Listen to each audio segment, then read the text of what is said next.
Hello, business owner. You spend your days navigating highways, securing heavy loads, and dealing with tight deadlines. But while you are focused on the road ahead, you might be ignoring the massive legal blind spot in your rearview mirror. Operating a hotshot trucking business without the right legal structure isn't just risky, it is practically inviting a lawsuit to take the keys to your personal life. In this video, I'm going to walk you through the 10 questions every hotshot driver must ask themselves right now. And you need to stick around for question number 10 because that is the single most critical question that defines whether a bad day on the highway ends with an insurance claim or with you losing the deed to your house. I have also placed a link in the description to the formation service I recommend most for truckers, simply because they are the fastest at processing the paperwork you need to eventually get your EIN and DOT number so you can get on the road sooner. Question number 1. Do I really need an LLC if I just have one truck and a trailer? A lot of drivers think an LLC is only for massive fleets with 50 semi-trucks. That is dead wrong. Whether you are hauling cars, oil field equipment, or lumber, if you are being paid to transport goods, you are a commercial carrier. The moment you strap down that first load, you are a business. An LLC validates you in the eyes of the Department of Transportation and your clients. It signals that you are not just a guy with a pickup truck, you are a legitimate logistics provider. Question number 2. Can't I just run this under my own name as a sole proprietorship? You can, but you shouldn't. As a sole proprietor, you and your business are the same person legally. That means your personal social security number is out there on every contract. It means your personal credit score takes a hit every time you buy parts or fuel on credit. An LLC separates you. It gives your business its own identity, keeping your personal life distinct from the volatility of the trucking industry. Question number 3. What happens if I get into an accident? This is the reality of the road. You can be the safest driver in the world, but you cannot control the weather or other drivers. If you are involved in a crash and you are a sole proprietor, the injured party sues you. They don't just sue for the insurance money. If the damages exceed your policy limits, they come for your personal assets. An LLC acts as a shield. It ensures that any liability stops at the business level, protecting your personal life from being collateral damage. Question number 4. What if the cargo gets damaged? You know that brokers and shippers can be ruthless. If a high-value load gets damaged, say a vintage car gets scratched or equipment shifts, and the receiver refuses to pay or sues for the value of the goods, you need protection. Without an LLC, that debt is your personal debt. With an LLC, it's a business dispute. You do not want to be in a position where a strapped load creates a lien on your personal bank account. Question number 5. Am I risking my family's home every time I turn the key? I want you to really think about this. If you are operating without an LLC, everything you own personally, your house, your personal vehicle, your spouse's savings, is theoretically up for grabs to satisfy a business judgment. This is called unlimited personal liability. Creating an LLC puts a barrier between your job and your family's security. It ensures that a business failure doesn't become a family tragedy. Question number 6. Is forming an LLC too expensive for a new driver? I know diesel isn't cheap and insurance rates are high, but compare the state filing fee for an LLC to the cost of a single lawsuit or even a denied claim.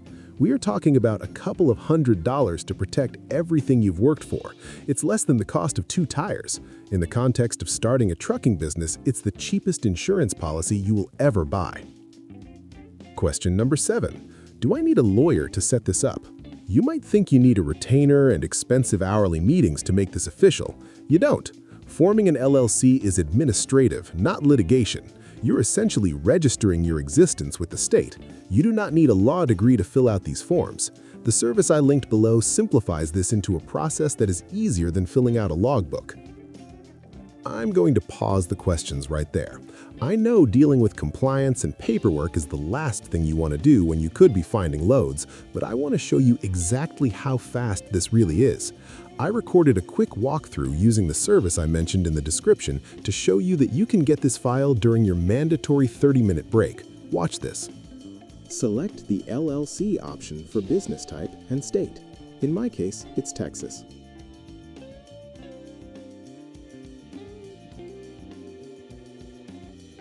Choose the options that best suit your business.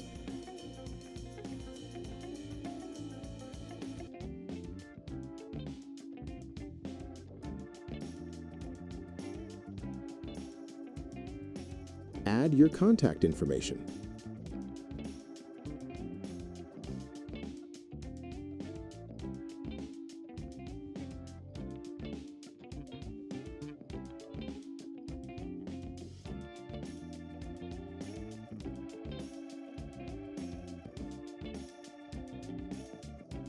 You can add the data of a partner or co-owner. Add your business name.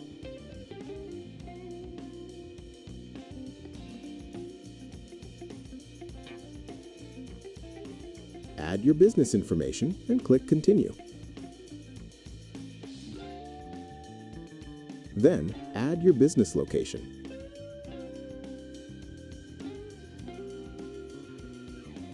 Choose the options that best suit your business.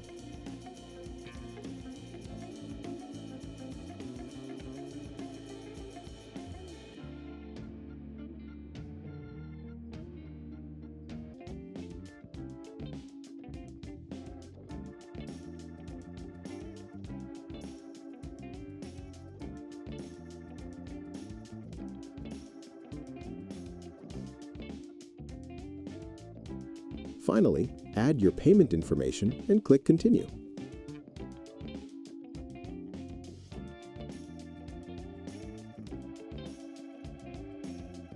Congratulations, you now have an LLC. That really is all it takes. Now that you've seen the how and you have that link in the description to get started, let's get back to the why, because these next points are about making more money per mile. Question number 8. Will brokers take me more seriously with an LLC? The answer is yes. High-paying brokers and shippers look for stability. When they see LLC after your name, it screams professionalism. It shows you've taken the steps to be a compliant business.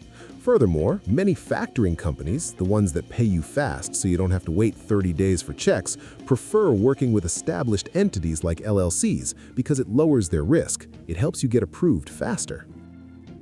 Question number 9. How does this help with fuel and taxes? When you have an LLC, you can open a dedicated business bank account and apply for business fuel cards. This keeps your expenses clean. Come tax season, having a clear separation makes it much easier to write off your fuel, your maintenance, your per diem, and your equipment depreciation. If you mix your personal and business money, the IRS can disallow those deductions. An LLC forces you to be organized, which saves you money.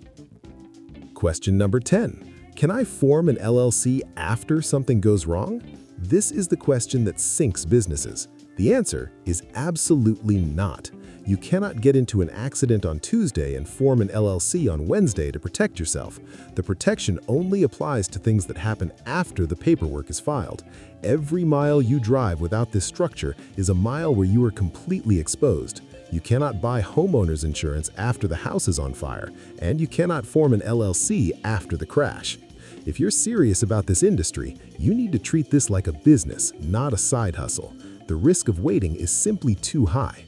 Go to the description, click the link I provided, and start the process today. It takes minutes to secure your future on the road. My verdict is simple. Keep your eyes on the road and your assets behind a wall. Do not let a legal oversight run your business off the road. If you found value in this video, please subscribe, like, and drop a comment below. Until the next video.